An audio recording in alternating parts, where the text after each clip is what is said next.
एक परिवार में पिता की बेटी विवाह के योग्य हुई।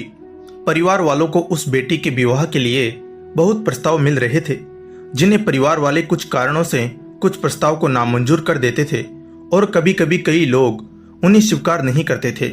इस प्रकार धीरे धीरे समय व्यतीत होता जा रहा था। एक दिन उदास होते हुए पिताजी ने अपनी बेटी से कहा, बेटी कहीं तो हाँ कर लो, इतने सारे प्रस्तावों में तुम्हें कोई भी पसंद नहीं आ रहा है। अब बेटी तो भगवान भोलेनाथ की भक्त थी, उन्हें ही मानती पूजती थी और उन पर बहुत विश्वास करती थी। सब कुछ भगवान पर ही छोड़ रखा था। तो बेटी ने कहा, पिताजी क्यों चिंता करते हो, भगवान भोलेनाथ बेटे हैं ना, वो जहां चाहेंगे वहां करा देंगे। बेटी का तो भगवान भोलेनाथ में अटूट विश्वास था, सब कुछ वो ही संभालेंगे। बेटी की ऐसी बातें सुनकर पिताजी कहने लगे, लेकिन भगवान जी कब भला करेंगे तुम्हारा, कितना समय निकलता जा रहा है, तुम्हारी सारी उम्र अब बड़ी और ज्यादा होती जा रही है। अब तो अपने परमात्मा से कहो कि वह तुम्हारा विवाह जल्दी करा दे। तब वह हंसकर कहने लगी, अरे सब उनके हाथ में है, जिस दिन कराना चाहेंगे उस दिन करा देंगे। पिताजी आप चिंता मत किया करो। रात्रि में अपनी बेटी की यह बात सुनकर वह सोने चले गए।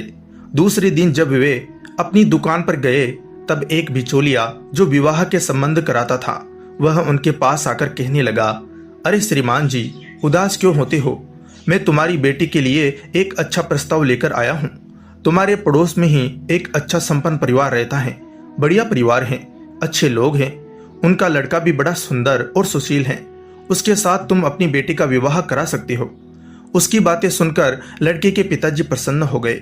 श्रीमान जी ने उस लड़के की जन्म कुंडली अपने हाथ में ली और रात्रि के समय घर आ गए। घर आकर अपनी धर्म पत्नी से कहा, आज मुझे अपनी बेटी के लिए अच्छा प्रस्ताव आया है और मुझे तो वह स्वीकार है, एक बार तुम भी देख लो। धर्म पत्नी ने लड़के वालों का नाम सुना तो उसने बिना कुछ सोचे ही हाँ कर दी। प्रातः काल हुआ, पिताजी ने अपनी बेटी से कहा, तुम्हारे लिए एक बड़ा योग्य रिश्ता आया है, हमारा तो विचार है शादी का और हमने तो हाँ भी कर दी है, अब तुम्हें भी हाँ करनी है।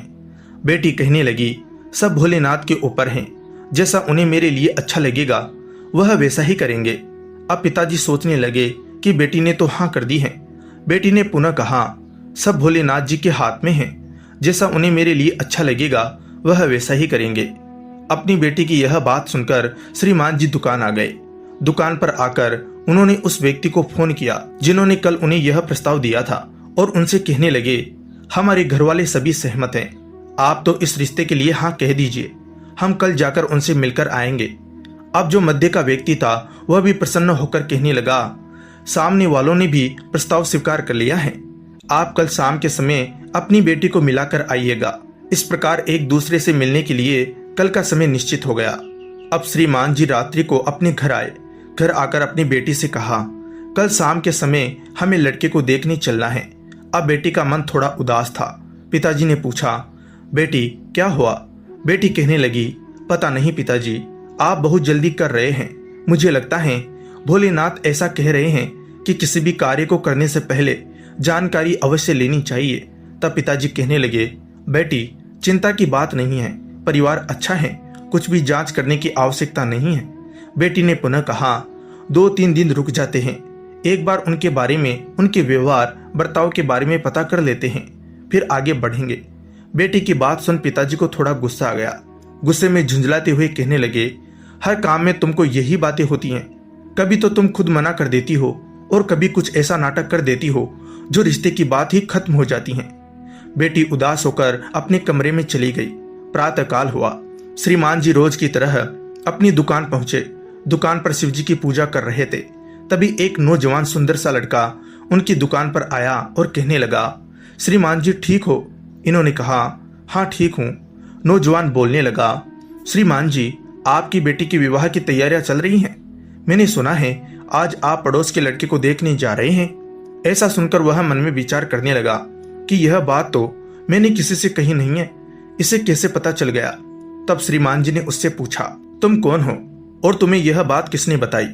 तब वह नौजवान हंसते हुए कहने लगा, मेरा नाम महेश है, मैं आपके पुत्र का दोस्त हूँ, कल उसने ही मुझे सारी बात फोन पर बताई थी। तब उसकी यह बात सुनकर उन्हें कुछ थोड़ी राहत मिली। पुनः उससे पूछा, तुम जानते हो जिनसे हम मिलने जा रहे हैं? तब महेश कहने लगा, श्रीमान जी सच्ची बात तो यह है कि वह परिवार दिखने में तो थोड़ा अच्छा है, पर उनके ऊपर कुछ आपराधिक केस भी चल रहे हैं। देखने की तो बातें अलग हैं, पर जो सच्चाई है वह बिल्कुल अलग है। उनके परिवार के ऊपर थोड़ा कर्जा भी चढ़ा हुआ है और लड़का जितना सुशील दिखता है उतना है नहीं। अब महेश की ऐसी बातें सुनकर उनका मन भयभीत होने लगा। तब उन्होंने बोला, तुम क्या कहना चाहते हो? तब महेश कहने लगा, मेरा तो यही विचार है कि आप इस रिश्ते को समाप्त कर दो। तब फिर उन्होंने कहा, फिर दूसरा रिश्ता कहाँ से आएगा? तब वह हंसते हुए कहने लगा, आपकी बेटी तो भगवान शंकर को मानती है ना, वही उसका रिश्ता करा देंगे, आप क्यों चिंता करते हो? इस प्रकार वह हंसते हुए बातें कर उनकी दुकान से बाहर चला गया। थोड़ी देर बाद जब उनका पुत्र दुकान पर आया तो पुत्र ने अपने पिताजी को दुखी देखकर पूछा, पिताजी क्या हुआ? तब पिताजी ने उसे सारी बात बताकर कहा, तुम्हारा दोस्त आया था, वह मुझसे कहकर गया जिस लड़के को तुम देखने जा रहे हो वह अच्छा नहीं है। तब बेटा पूछने लगा, मेरा कौन सा दोस्त आया था? और मैंने तो किसी दोस्त से कोई बात नहीं की है। तब पिताजी हैरान होकर कहने लगे, वह अपना नाम महेश बता रहा था और उसने मुझसे इतने अच्छे ढंग से बात की कि मैंने सामने वाले परिवार वालों को फोन करके कह दिया कि अभी हम रिश्ते के लिए तैयार नहीं हैं। थोड़े दिनों बाद जब हमें बात अच्छी लगेगी तब हम तुम्हें बता देंगे। बेटा पुनः पूछने लगा, पिताजी कौन आया था? तब उसकी बातें सुनकर पिताजी को थोड़ा संकोच हो गया। वह रात्रि के समय अपने घर आए और अपनी बेटी से कहा, बेटी आज कोई लड़का मेरे पास आया था, उसने मुझसे कहा कि जिन परिवार वालों से तुम बेटी का रिश्ता जोड़ना चाह रहे हो उनके विषय में जानकारी अवश्य निकला दो, उनके ऊपर थोड़े आपराधिक केस भी हैं। आज महेश की बात मानकर मैं जिन परिवार वालों से तुम्हारा रिश्ता जोड़ना चाहता था उनकी जानकारी निकलवाया। जब मैंने आसपास के पड़ोस वालों से जानकारी प्राप्त की तो सुनकर हैरान हो गया। हकीकत में उनके ऊपर तो कई आपराधिक केस थे, पैसों का कर्जा भी उनके ऊपर चढ़ा हुआ था। अब महेश की बात सुनकर उन्हें बड़ी हैरानी हो गई। वह बताना चाहते थे कि पता नहीं वह कौन नौजवान था जो उन्हें तुम्हारे विषय में सचेत करके चला गया।